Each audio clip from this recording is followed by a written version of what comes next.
Olá! Hoje a gente vai mergulhar em uma das perguntas mais antigas e talvez mais importantes que existem. Afinal, o que é o bem supremo? Olha, essa é uma questão que persegue a humanidade há milênios, né?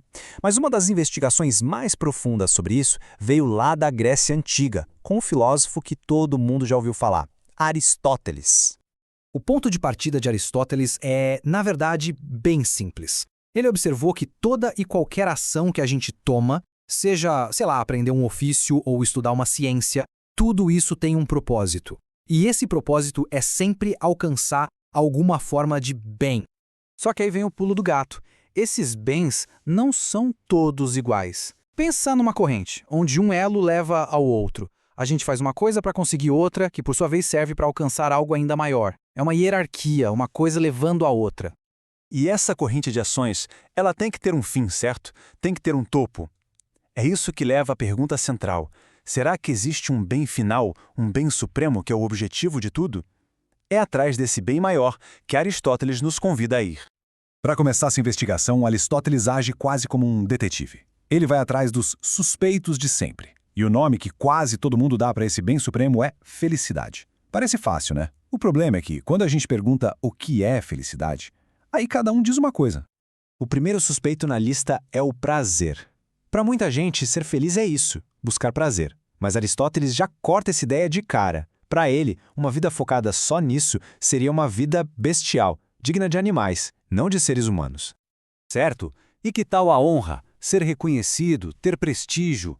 As pessoas mais refinadas, como ele dizia, buscavam muito isso.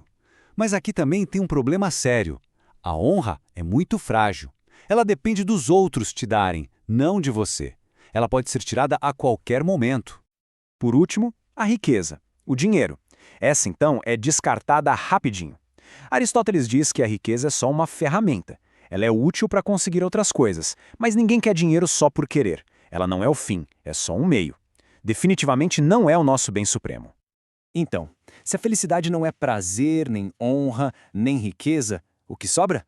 Depois de riscar os suspeitos mais óbvios da lista, Aristóteles percebeu que precisava mudar a estratégia para resolver esse mistério. E a virada na investigação acontece aqui. Para entender o que é a felicidade humana, ele resolveu investigar primeiro qual é a função específica de um ser humano. O termo em grego que ele usa é ergon. A lógica dele é brilhante, olha só. A função de um flautista é tocar flauta, certo? E a função de um bom flautista é tocar flauta bem. Seguindo essa linha, para entender a felicidade humana, a gente precisa descobrir qual é a atividade que só o ser humano, e mais ninguém, consegue fazer. Vamos pensar juntos. Simplesmente viver? Bom, as plantas também vivem. Ter sensações, perceber o mundo, os animais também fazem isso. O que sobra? O que é que só a gente tem? A nossa capacidade de pensar, de ter um princípio racional. E é exatamente essa capacidade de raciocinar que se torna a peça final do quebra-cabeça. É a chave para a gente finalmente definir o que é a tal da felicidade.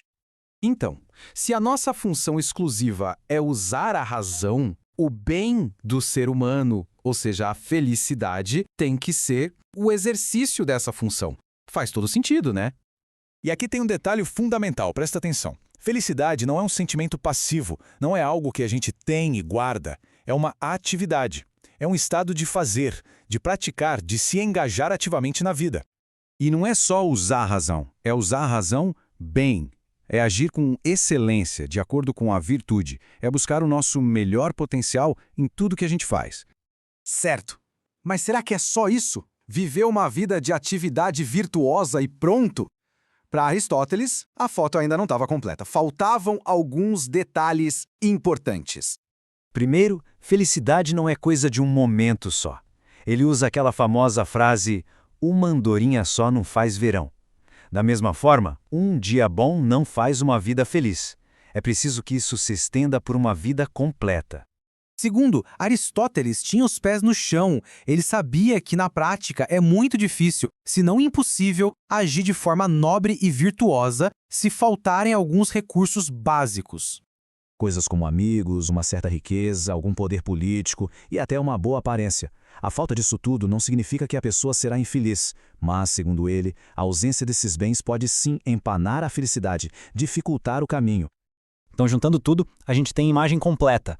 O bem humano é uma vida de atividade da alma de acordo com a excelência, com a virtude. E isso precisa acontecer ao longo de uma vida inteira, com o suporte de alguns bens externos. Isso muda toda a perspectiva, não é mesmo? A felicidade deixa de ser algo que a gente encontra por acaso, tipo sorte. Ela se torna algo que a gente constrói ativamente, dia após dia, com as nossas ações. Essa ideia toda nos deixa com uma pergunta bem profunda para a gente pensar. Se a felicidade é essa construção, o quanto dela depende de nós, do nosso caráter, e o quanto depende das circunstâncias, do que acontece ao nosso redor?